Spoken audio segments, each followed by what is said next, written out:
Hello and welcome to the Listening Post's unboxing channel on YouTube. Today I'm unboxing an excellent new amplifier from Audiolab, their 6000A integrated amp.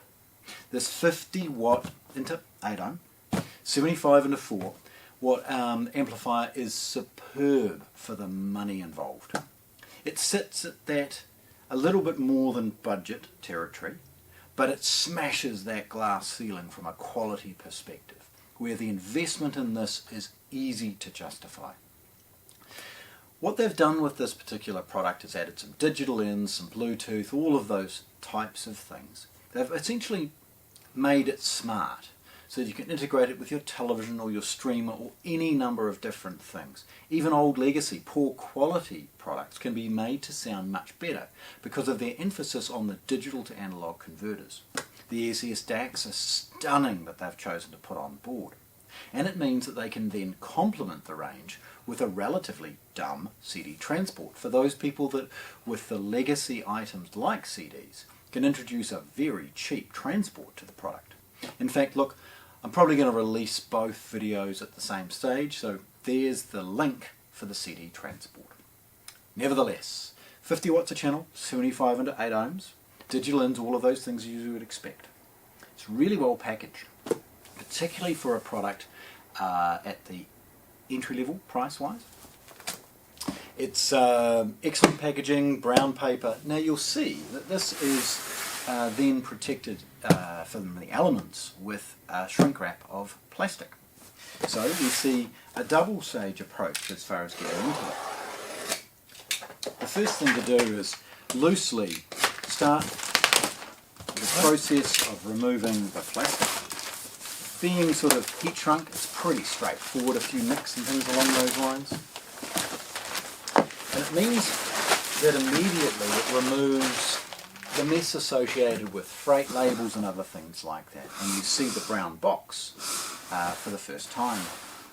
It's got serial number and model information and scan code just one side.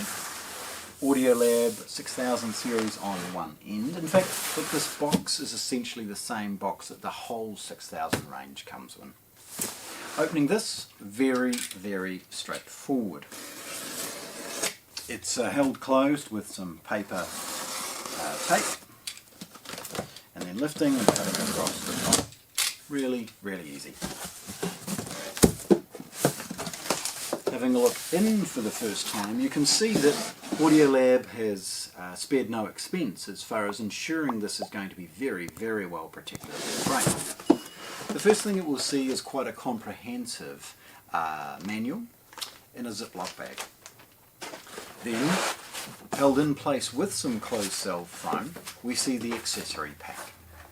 It's a simple enough box. In it we see a New Zealand 2-pin unearthed IEC power cord. And then a Bluetooth aerial and the unit's remote control. Now the remote is held in place with closed cell foam. Having a look at that, pretty straightforward. It's got a little wee bubble paper bag. The remote, by the way, is excellent, particularly for the overall price of this product. It's got a good look and feel, and it's very, very straightforward. Now it is universal across the bulk of the Audiolab range, so it's excellent that one remote control has a master of them all, so to speak. It's packaging. Lifting it out at this point, actually, no, let's just pause. There's a desiccant bag in there. Lifting out really easy. The unit's about 8 kilos, so it's not massively heavy, but certainly heavier than most would expect, given the relatively small nature of it, which is kind of cool. Okay.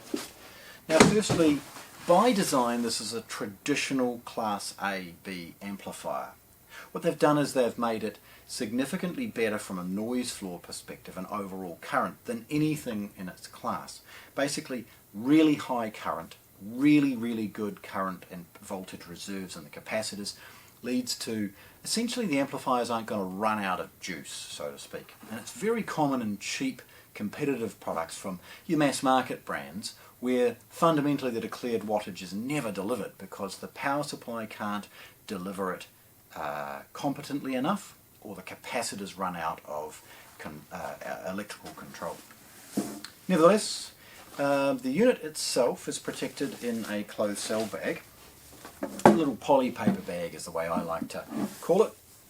A couple of nicks of the sellotape, and the bag itself is very, very straightforward to remove. You'll see as I sort of spin it around, they've spared no expense as far as the feet and other things like that, with a nice pad, great ventilation on the bottom of course as well. It sits nicely on a unit and it's not going to move around. Nevertheless, looking at the front, you can see a very contemporary style. Audiolab has always been very simple in its design aesthetic, and they've introduced a modern display but haven't killed off what we've known to love with the Audiolab as far as its simplicity. Nevertheless, it's got a basic on-off power switch, and beside it the sensor for the IR remote control.